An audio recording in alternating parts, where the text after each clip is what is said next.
saya mengajukan. Jadi ada suatu gugatan. Gugatannya sebetulnya cukup aneh. Gugatannya saya harus membayar ganti rugi, semua gaji saya harus dikembalikan. Lalu di situ juga saya tanya ke Kemenaker. Mereka mengatakan bahwa gaji itu adalah hak, tidak bisa diminta kembali. Jadi bertentangan dengan pengadilan. Lalu apa yang terjadi dengan gaji? Gaji selama saya bekerja, coba bayangkan, bekerja 50 tahun ya, kembalikan plus karena didobel-dobelin. Lalu apa alasannya? Alasannya pun juga aneh. Alasannya hanya saksi. Saksi itu ada dua kan, saksi dari pihak Bluebird dan saksi dari saya. Bluebird itu maksudnya direktur Bluebird. Dan saya sebagai sesama direktur. Dari saksi saya, semua mengatakan saya bekerja keras. Itu 5 saksi. Dan saya membuat semua desain untuk Bluebird. Dari saksi dari Purnomo, itu dari direktur yang menggugat saya itu Purnomo. Purnomo mengatakan bahwa saksinya 4 orang tidak berani memberikan komentar. Satu itu sekretaris pribadi dia, sebetulnya yang masih aktif, sebetulnya tidak kompeten untuk menjadi saksi, dan hanya satu saksi kok itu yang dianggap sebagai hal yang sah. Kemudian kita lanjutkan dengan gugatan lain, jadi total 140 miliar. Tapi apa yang terjadi?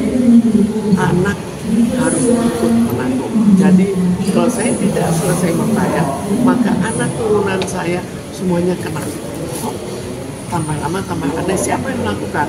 Jadi rupanya tadinya saya harapkan Purnomo sudah berumur kan, ya lebih muda dari saya, tapi ya sudah berumur.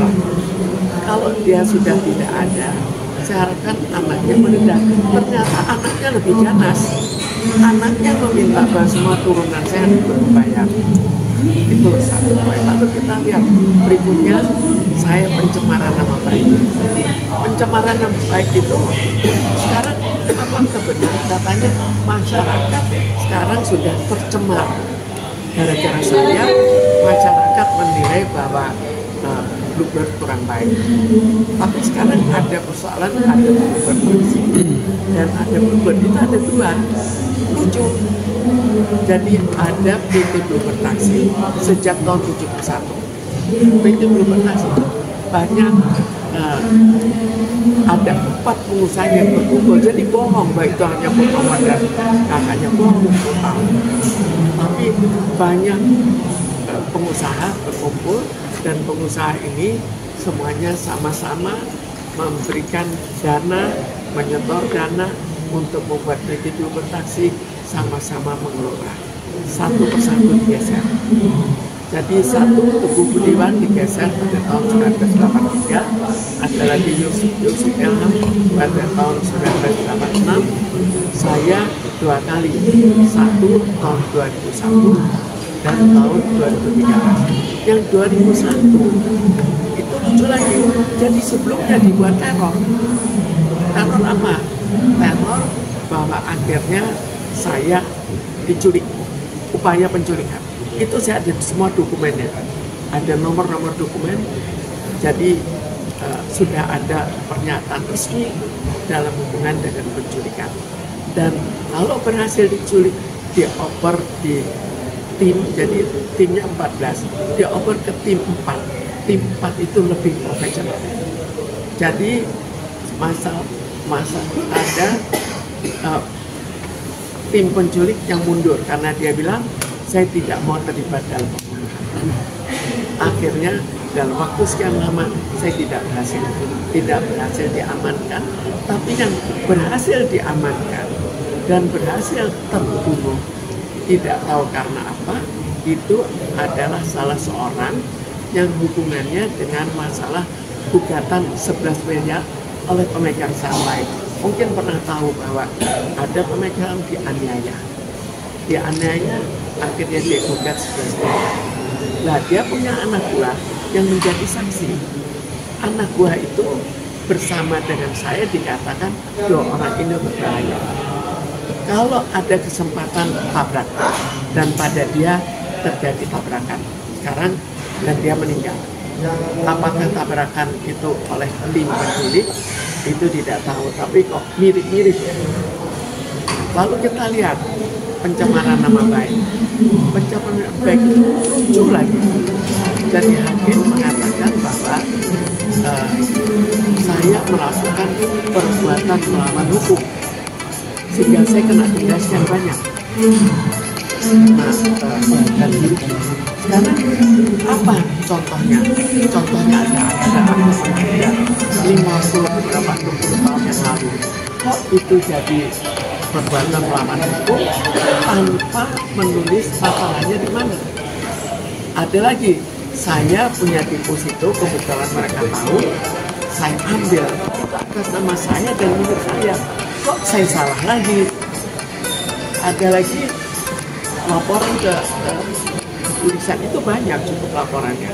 Laporannya juga ada laporan saya dipersalahkan lagi. Padahal laporannya polisi tidak menemukan masalah gugatan. Memang laporannya cukup kawan lah. Laporannya yang saya mau dan tampak, saya mau membakar gedung, macam-macam.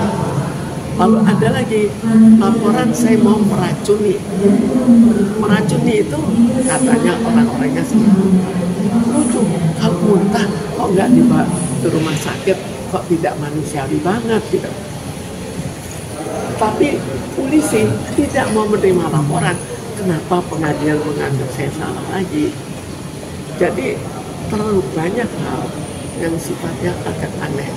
Sekarang kita lihat apakah Purnomo berhak untuk menggugat saya? Sebetulnya harus lewat rapat hukum kejaksaan. Tapi dia berhak untuk lolos.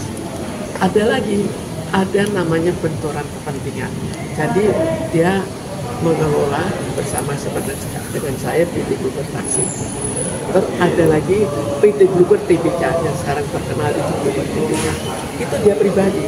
Ada lagi siapa yang pernah tahu ada taksi grup pusaka itu Purnomo. Ada apa di mana itu sekarang? Kok sudah tidak berwujud? Jadi sampai seberapa jauh sih kemampuan Purnomo untuk mengelola? Sampai taksi-taksi mereka yang dia bikin kok sampai bubar. Ibu sebagian juga. Kembali ke kasus hari ini Bu, maksudnya rencana hari ini kan agenda persidangan atas kasus Ibu yang sudah inkrah di MK kan ya Bu ya. Nah ini hari ini tuh agendanya apa dan bagaimana ceritanya Bu sampai jadi kemudian? Ini kan tadi persoalannya semuanya saya kalah. Sampai tahap MK saya kalah. Jadi saya menggugat PK meninjau itu sekarang. Oh hari ini harusnya rencananya PK. Ya, tapi terjadi penundaan. Itu alasannya itu ya, kabarnya kapan Bu? Surat mereka salah. Tertulis atau gimana Bu? Jadi dipanggil hari ini tidak tulis, tapi akhirnya tadi diberikan sebuah surat, tapi surat itu Artinya hari ini sidang ditunda ya Bu? Surat yang tadi Ibu bilang lebih ganas, termasuk ponakan Ibu Indra Priawan, suami dari Nita Windu, bisa dibilang gitu. Jadi Indra Priawan itu anak. Jadi kita bayangkan situasi yang terjadi ya. Jadi Purnomo memang masih kecil sudah punya anak. Jadi akhirnya kebutuhannya kan tinggi, anaknya lebih besar. Kalau Chandra itu kakak saya, dia punya istri kedua. Namanya istri kedua pada umumnya, saya tidak menuntut istri keduanya sekarang, tapi pada umumnya kan perlunya uang. Nah itu anaknya itu tidak punya. Saya pakai pengacara, tapi ini kan baru. Artinya pengacara mundur atau yang mau Ibu? Bukan mundur, tidak mundur tidak apa, tapi kita panggilannya mundur.